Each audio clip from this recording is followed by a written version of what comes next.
कहते हैं कि दुनिया में मन सबसे ज्यादा शक्तिशाली चीज होता है।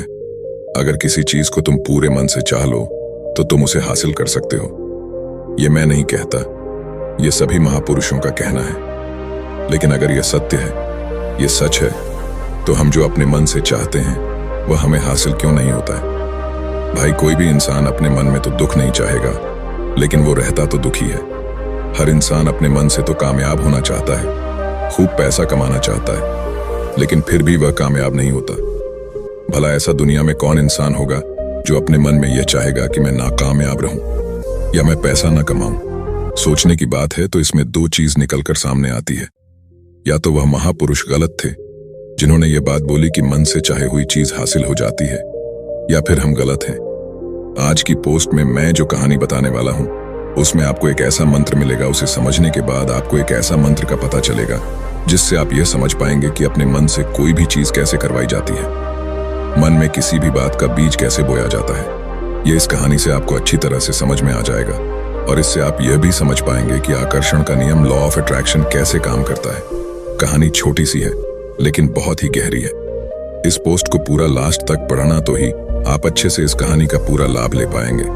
तो चलिए कहानी शुरू करता हूं और समझते हैं कि मन का मंत्र मैन को कंट्रोल कैसे करे। Vertical bar. एक बार की बात है, एक आदमी के जीवन में सिर्फ दुख ही दुख थे। वह जो भी काम करता उस बेचारे का वह काम पूरा ही नहीं होता। घर में आता तो घर में क्लेश बना रहता, किसी से कोई मदद मांगता तो कोई उसकी मदद नहीं करता। ऐसा लगता था कि चारों तरफ से उसके ऊपर दुख का पहाड़ टूट पड़ा है। उसे समझ नहीं आ रहा था कि मैं इन दुखों से कैसे पार पाऊं। वह दिन रात यही सोचता रहता था कि अपने दुखों से छुटकारा कैसे पाना है। इसी कारण से वह रात में सो भी नहीं पाता था। उसकी आंखों के नीचे बड़े बड़े काले घेरे बन गए थे, जो इस बात का प्रतीक थे कि वह आदमी कितना दुखी है और कितना चिंतित है। कभी कभी तो उसके मन में आत्महत्या करने के भी ख्याल आते थे, लेकिन अपने परिवार की चिंता करके वह यह कदम नहीं उठा पाता। वह इतना दुखी हो गया कि उसने निर्णय किया कि वह इन दुखों से छुटकारा पाकर ही रहेगा। इसके लिए चाहे उसे कितनी ही मेहनत करनी पड़े, कुछ भी करना पड़े, चाहे अंगारों पर चलना पड़े, लेकिन इन दुखों से छुटकारा हासिल करके रहेगा। ऐसे ही एक दिन उसने अपने मित्र से पूछा कि मैं अपने जीवन को कैसे सुधारें। उसके मित्र ने उसे बताया कि तुम किसी बाबा के पास जाओ। बाबाओं के पास ऐसा मंत्र होता है जिससे सारे दुख मिट जाते हैं, जीवन खुशियों से भर जाता है और धन संपदा भी हासिल होती है। तुम किसी ऐसे बाबा को ढूंढ लो, बस तुम्हारा काम बन जाएगा। उस आदमी के मन में यह बात पूरी तरह से पक्की बैठ गई कि कोई बाबा ही मेरे दुख दूर कर सकता है, और इसीलिए उसे किसी भी बाबा के बारे में पता चलता तो वह उस बाबा के पास पहुंच जाता, उस बाबा को अपनी समस्या बताता और उससे उसका समाधान पूछता और कहता कि बाबा, मैं कुछ भी करने के लिए तैयार हूं, लेकिन मेरी इन समस्याओं से मुझे छुटकारा दिला दीजिए। आप जो कहेंगे मैं वह करूंगा, लेकिन मेरे जीवन को सुधार दीजिए। बाबा उसे कुछ टोने टोटके बताते थे करने के लिए, और बदले में दान दक्षिणा ले लेते थे कि यह टोना टोटका करने के बाद तुम्हारे घर में सुख शांति बनी रहेगी। बस इस टोटके को पूरी विधि के साथ करना। वह आदमी घर लौटकर पूरी विधि के साथ टोने टोटके करने लगा, लेकिन बहुत टोने टोटके करने के बाद भी उसके जीवन में कुछ बदलाव नहीं आया। इसके विपरीत उसका जीवन और ज्यादा दुखी हो गया। जो भी बाबा उसे टोना टोटका देता था वह बदले में उससे दान दक्षिणा लेता था, जिससे उसका धन भी धीरे धीरे खत्म हो रहा था। इससे उसके जीवन में दुख और ज्यादा बढ़ गया। तब उसे लगा कि बाबाओं के पास जाने से तो मेरे जीवन में दुख कम होने की वजह बढ़ते ही जा रहे हैं, तो मुझे क्या करना चाहिए? बाबाओं के पास जाऊं या ना जाऊं? फिर एक दिन एक आदमी ने उसे बताया कि तुम अपने घर में किसी पंडित को बुलाकर हवन करवा लो। हवन होगा, घर शुद्ध हो जाएगा, कोई भी बुरी ऊर्जा होगी घर में तो वह घर से बाहर चली जाएगी। किसी पंडित को बुलाकर पूरे विधि विधान उसे मंत्र उच्चारण कराओ, हवन कराओ, जिससे घर में सुख शांति आए।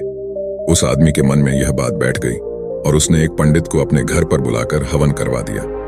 हवन अच्छी तरह से संपन्न हुआ। बदले में पंडित ने भी अच्छी दान दक्षिणा ली और उसके बाद वह वहां से विदा हो गया। लेकिन कुछ दिनों के बाद उस आदमी को महसूस हुआ कि उसके जीवन में अभी भी कोई बदलाव नहीं आया है। अब वह आदमी पूरी तरह से दुखी हो गया और ज्यादा परेशान हो गया।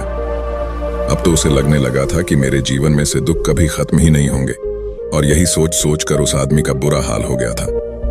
फिर एक दिन उसे अपने मित्र से एक ऐसे बाबा के बारे में पता चला जो समाधान बताने के लिए कोई दान दक्षिणा नहीं लेता था। उस आदमी को लगा कि यह बाबा दूसरे बाबाओं की तरह नहीं हो सकता, क्योंकि यह तो दान दक्षिणा लेता ही नहीं, और अगर दान दक्षिणा नहीं लेता तो यह सच में कोई सिद्ध बाबा होगा। और यही सोचकर वह उस बाबा के पास पहुंच जाता है। जब वह आदमी वहां पर पहुंचता है तो वह बाबा ध्यान में बैठे हुए थे। यह देखकर वह आदमी वहीं पर चुपचाप बैठकर ध्यान से बाहर आने का उनका इंतजार करने लगा। थोड़ी देर बाद बाबा ने आंखें खोली तो सामने एक दुखी और परेशान युवक को बैठे देखा। उसकी आंखों के नीचे काले घेरे देखकर ही समझ गया कि यह आदमी अपने जीवन से कितना परेशान है। उसे संबोधित करते हुए बाबा ने पूछा कि बच्चा, क्या चाहते हो? बाबा के पास क्या लेने आए हो? उस आदमी ने कहा कि बाबा, मैं अपने जीवन से बहुत परेशान हूं। मैंने इन दुखों को दूर करने के लिए बहुत सारे रास्ते अपनाए, हर वो तरकीब करके देखें जो किसी बाबा ने मुझे बताई, हर वो काम किया जो कोई भी इंसान ने मुझसे करने को कहा, लेकिन मेरे जीवन में दुखों में कोई कमी नहीं आई। बाबा, इसके विपरीत मेरे जीवन में दुखों में बढ़ोतरी हो गई है। मुझे समझ में नहीं आ रहा है कि मैं क्या करूं। कभी कभी तो मैं आत्महत्या करने की सोचता हूं, लेकिन मैं अपने परिवार की सोचकर मैं यह कदम नहीं उठाता हूं। मैंने आपके बारे में बहुत सुना है बाबा, और मैं बहुत उम्मीद के साथ आपके पास आया हूं। कृपया करके मुझे कोई ऐसा मार्ग बताएं जिससे मुझे अपने दुखों से छुटकारा मिल जाए। मैं अपने दुखों से छुटकारा पाने के लिए कुछ भी करने को तैयार हूं। आप मुझे कोई भी रास्ता बताएं, चाहे वह रास्ता कितना ही कठिन क्यों ना हो, मैं उसको पार करके रहूंगा। बाबा ने महसूस किया कि आदमी तो सच में बहुत परेशान है। बाबा ने उसकी बात सुनकर कहा कि बच्चा, दुखों को दूर करने के लिए मंत्र ऐसे ही नहीं मिलते हैं। मंत्र पाने के लिए कुछ करना पड़ता है। तुम कुछ कर सकते हो। यह सुनकर पहले तो उस आदमी ने सोचा कि यह बाबा भी मुझसे दान दक्षिणा मांगेंगे, लेकिन और कोई रास्ता ना पाकर उस आदमी ने कहा, बाबा, आपको जितना भी दान दक्षिणा चाहिए मैं देने के लिए तैयार हूं, लेकिन आपका मंत्र सच्चा होना चाहिए, वह पूरा होना चाहिए, उसका फल मुझे मिलना चाहिए।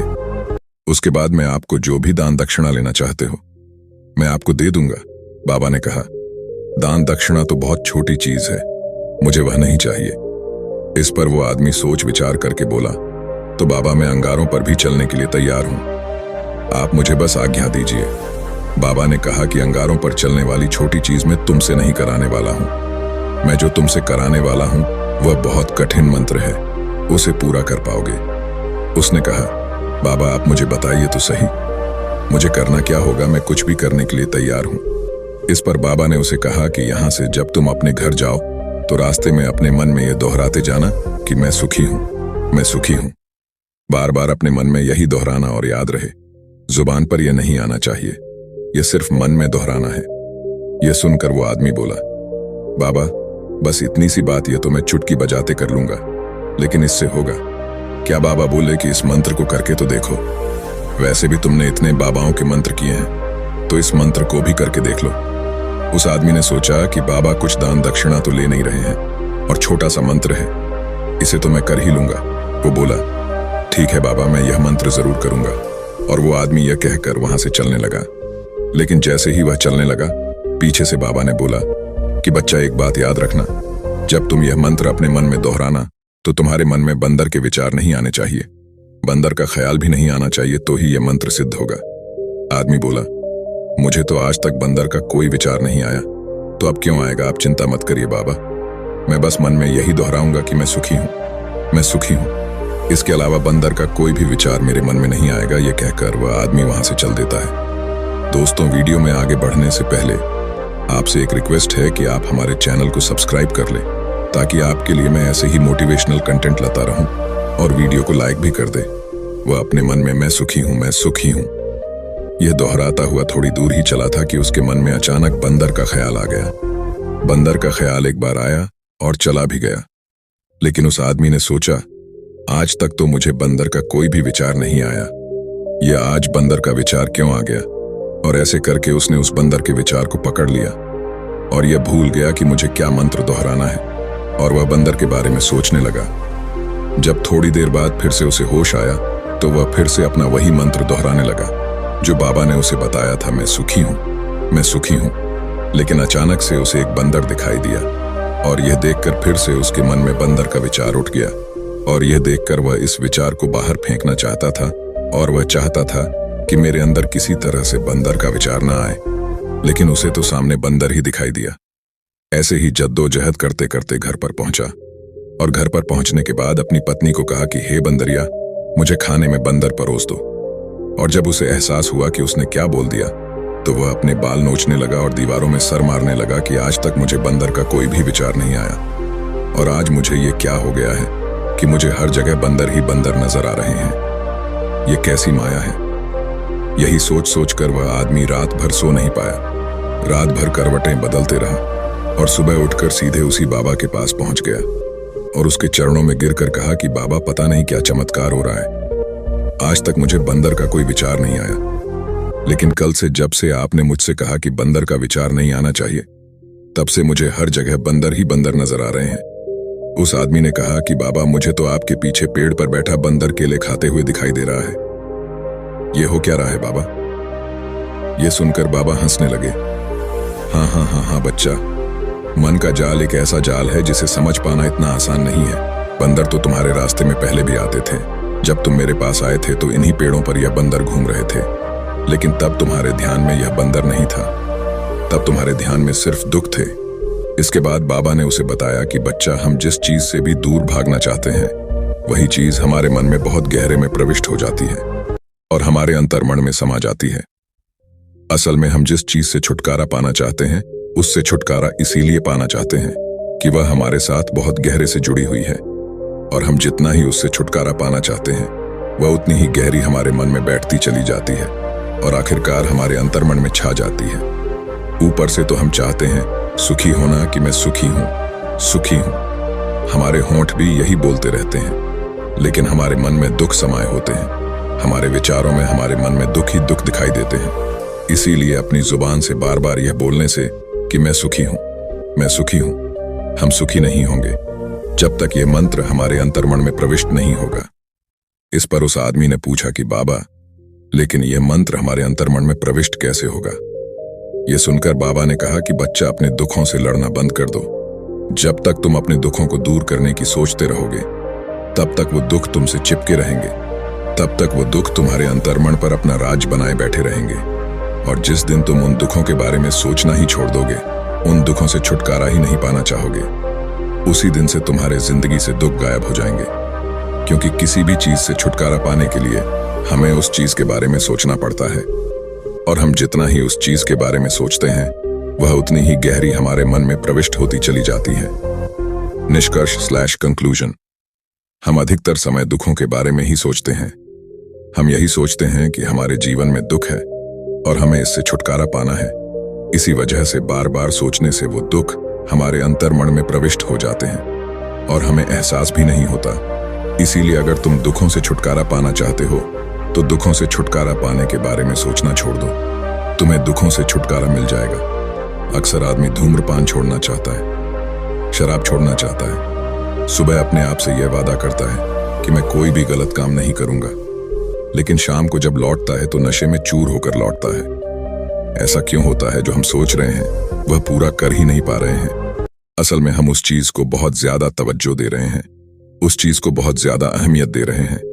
जब भी हम उस चीज को छोड़ने के बारे में सोचते हैं तो हम उसकी इंपॉर्टेंस यानी कि विशेषता और ज्यादा बढ़ा देते हैं। हमारा मन उस चीज के बारे में जितना ज्यादा सोचेगा, शराब या धूम्रपान छोड़ने के बारे में जितना ज्यादा सोचेगा, हमारा मन उतना ही उस चीज के पीछे ज्यादा भागेगा। हमें उस चीज से लड़ना नहीं है, बल्कि बिना सोचे गुजर जाना है।